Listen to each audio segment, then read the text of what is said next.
Bonjour et bienvenue dans cette nouvelle édition de TV Image 48.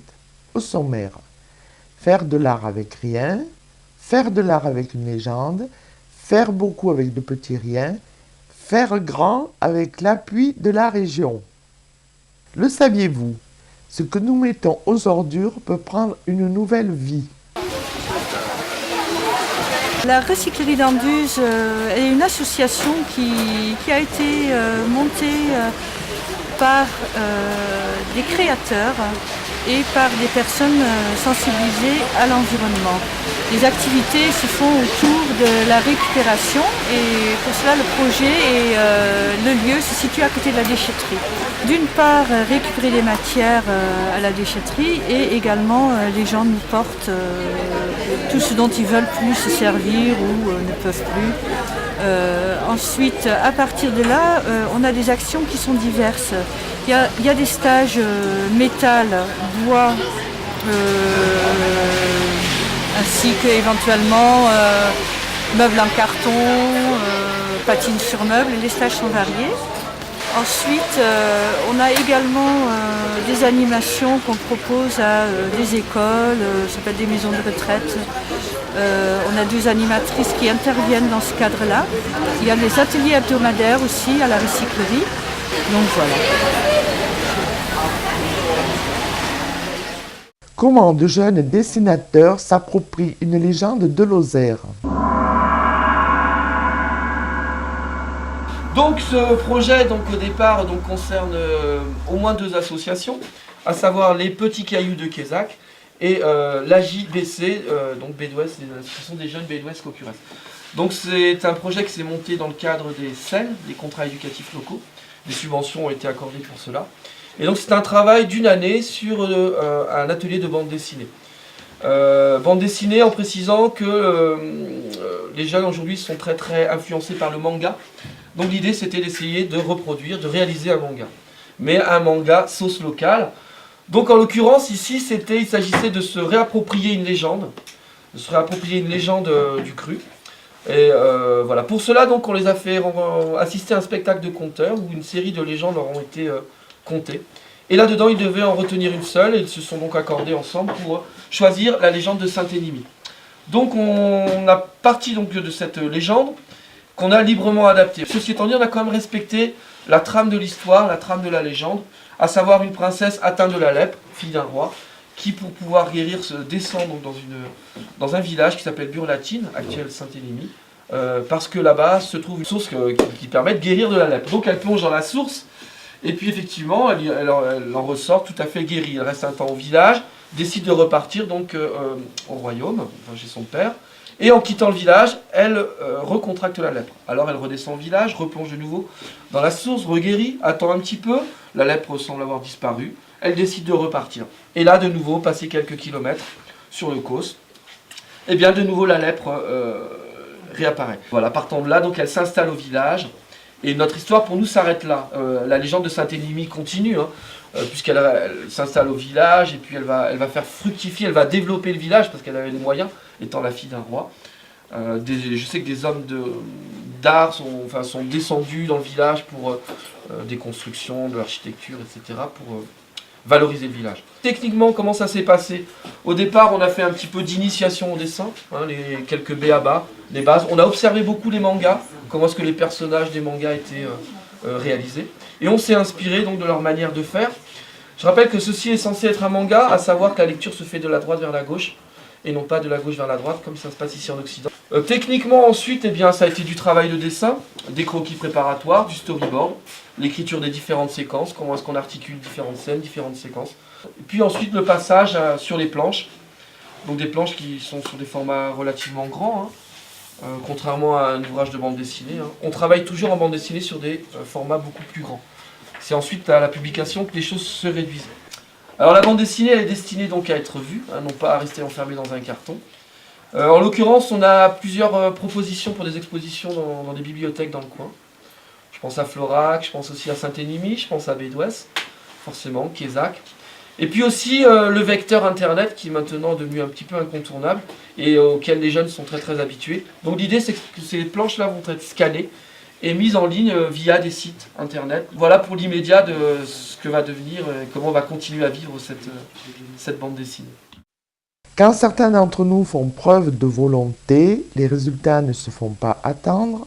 La preuve.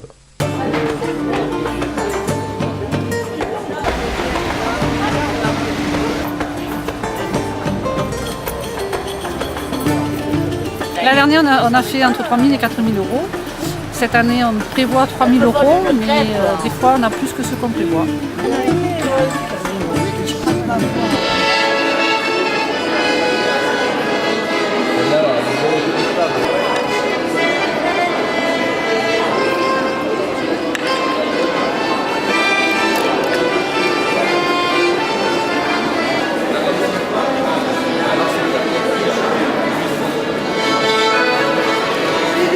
Le gymnase de Florac, évidemment, qui est juste la salle des fêtes. Donc cette année, pour le deuxième marché de Noël, nous avons les différents produits locaux de la région. Donc,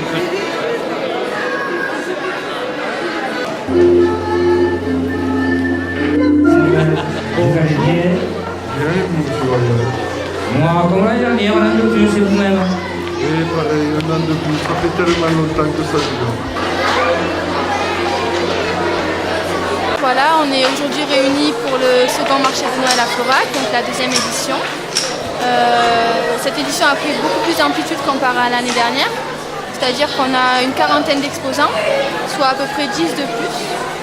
Et on a donc la participation des associations locales, comme l'année dernière le foyer rural, qui fait notamment des ateliers vannerie, également les écoles, donc les écoles privées et publiques. Et en plus cette année nous avons également le concours du secours catholique et des amis de la bibliothèque de Florac. Voilà. Et on a toujours autant de monde avec une programmation diversifiée pour petits et grands, avec spectacles, ateliers, jeux.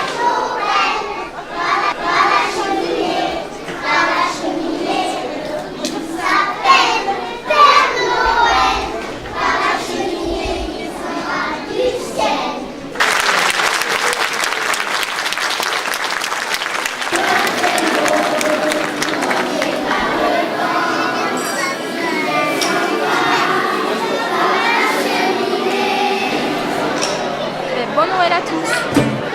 Un beau bâtiment, une équipe performante, des outils modernes et c'est parti pour longtemps.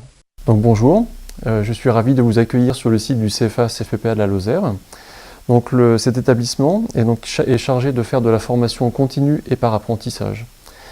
Donc depuis 2011, nous avons intégré les nouveaux locaux. Ce bâtiment a été construit par le Conseil régional Languedoc-Roussillon. Il a été inauguré le 9 septembre 2011, donc en la présence de Christian Bourquin, président de la région. On y va? Tout le monde est prêt? Ah ouais. je retire mon souffle. Alors, monsieur le maire, l'heureux maire de Florac. Mesdames et messieurs, qui vous tous êtes attachés non seulement à l'enseignement agricole, mais également au développement de nos territoires. Mesdames et messieurs qui êtes attachés aussi à la qualité de l'enseignement et à la qualité des produits qui sont fabriqués ici, eh bien, je vais vous dire, nous sommes très fiers. Nous sommes fiers non seulement de cet équipement, nous sommes fiers aussi des équipes pédagogiques, nous sommes fiers de nos apprentis qui ici, chaque jour, participent non seulement au développement de leur structure d'accueil dans leur exploitation, mais également qui apprennent le beau métier de travailleurs agricoles. Nous sommes fiers de tous les stagiaires qui passent ici pour obtenir plus de qualifications dans leur domaine professionnel. Donc merci à tous ceux qui prennent part à ce grand projet régional qui est l'équilibre de tous les territoires et le développement pour chacune et chacun de nos citoyens. Merci. Je suis particulièrement honoré de vous accueillir à Florac, pour le sud de Lozère, pour inaugurer le CFA-CFPPA de Lozère, antenne de Florac.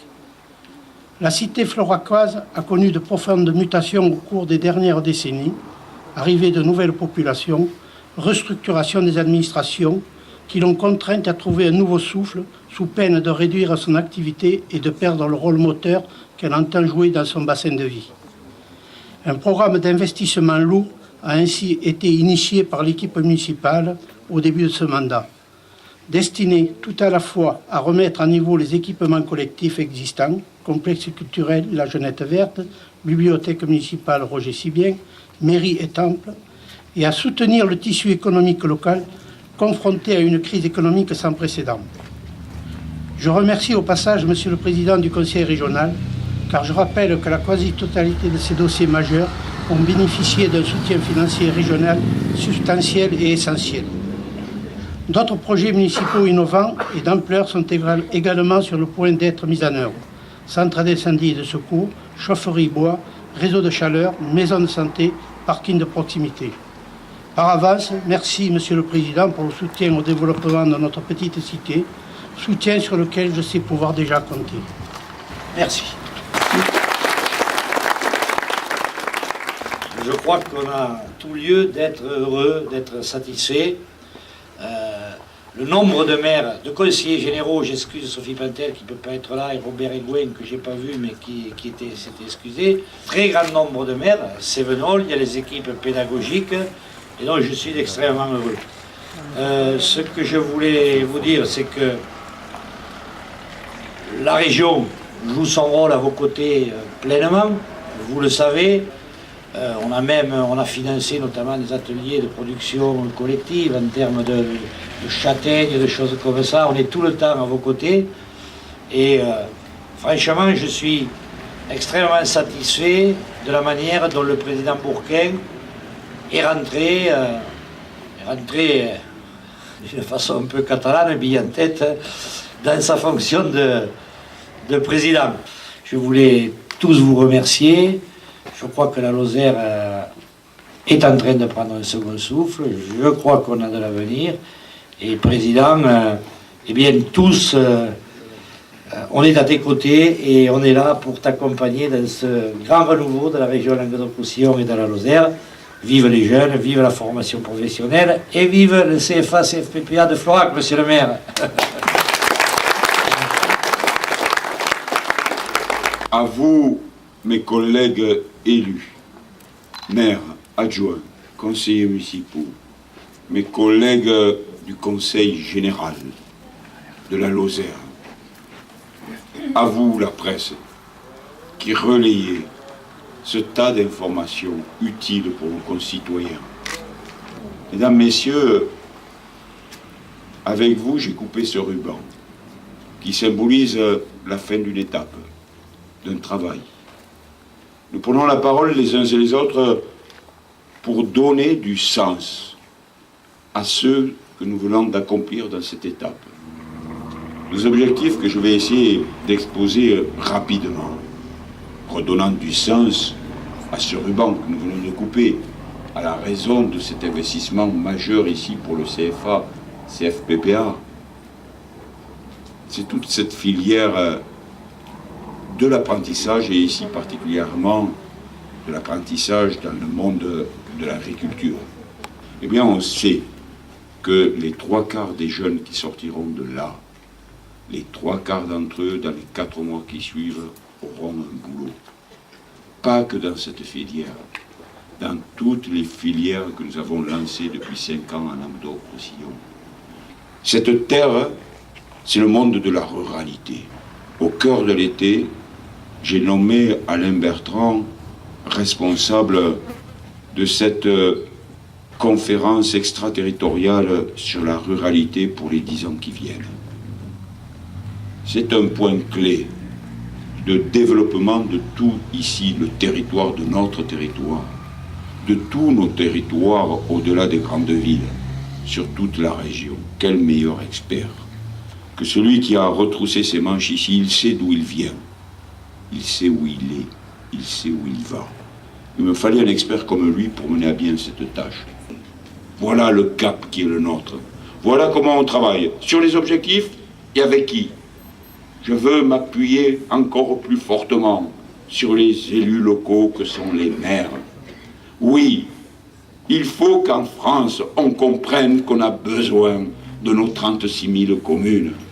Et quand j'entends de ci, de là, depuis une vingtaine d'années, porté et par la droite et par la gauche, que ce soit clair, quand j'entends depuis Paris qu'on nous dit qu'il faut réduire le nombre des communes, qu'il y en a trop, je pose inlassablement cette question. À qui ça gêne qu'il y ait 36 000 communes? À qui ça gêne? Je n'ai pas trouvé un seul homme, une seule femme qui puisse me justifier que ça gêne d'avoir 36 000 communes. Eh bien, je compte énormément sur vous, chacun, quelle que soit sa responsabilité. Un président de région seul, il ne peut rien si chacun, justement, n'apporte pas la pierre à l'édifice. Merci de tout ce que vous ferez sur l'avenir. Parce que ce qui est fait n'est plus à faire, et c'est bien, il fallait le faire. Et c'est l'avenir qui compte. Merci à vous. Bonne continuation. Vive la France.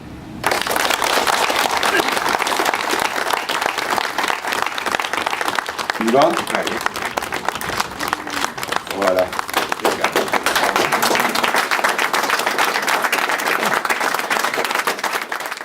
Sur le site de Florac, nous avons approximativement entre 70 à 80 stagiaires à l'année. Donc ces stagiaires suivent des formations de longue durée autour des thèmes principaux que sont l'installation agricole, l'environnement, l'insertion professionnelle et la création d'activités en milieu rural. En complément de ces activités de formation de longue durée, nous avons également des formations autour de l'agroalimentaire fermier. Et donc à ce titre, il y a approximativement entre 450 à 500 stagiaires par an qui viennent de l'ensemble du territoire national suivre des formations de courte durée, ce que l'on appelle des formations professionnalisantes. En complément de ces actions de formation de longue durée, nous réalisons également sur le site de Florac des actions de courte durée sur le thème de l'agroalimentaire. Ces formations sont conduites au sein de l'atelier technologique agroalimentaire qui est réparti en 3 grandes activités. Un atelier de transformation des produits carnés, un atelier de transformation des produits laitiers et enfin un atelier de transformation des produits végétaux, à savoir les fruits et les légumes. En parallèle de la formation, l'atelier technologique agroalimentaire met à disposition ces outils aux producteurs locaux. Ces producteurs peuvent ainsi réaliser, en toute sécurité sanitaire, des productions telles que les fabrications de jus de fruits, la fabrication de conserves, de produits animaux, la charcuterie sèche et des produits laitiers. L'équipe du CFA-CFPA est composée de 9 formateurs, ainsi que 3 personnels administratifs qui assurent l'encadrement des formations. Après cette période de 2 mois de rodage et de prise en main des nouveaux matériels, l'année 2012 s'annonce comme une année riche en nouvelles formations. Et je vous invite à revenir filmer nos différentes activités. Merci Christophe et à bientôt. On se retrouve l'année prochaine sur TV Image 48 et d'ici là, joyeux Noël, bonne fête à vous tous et je vous embrasse.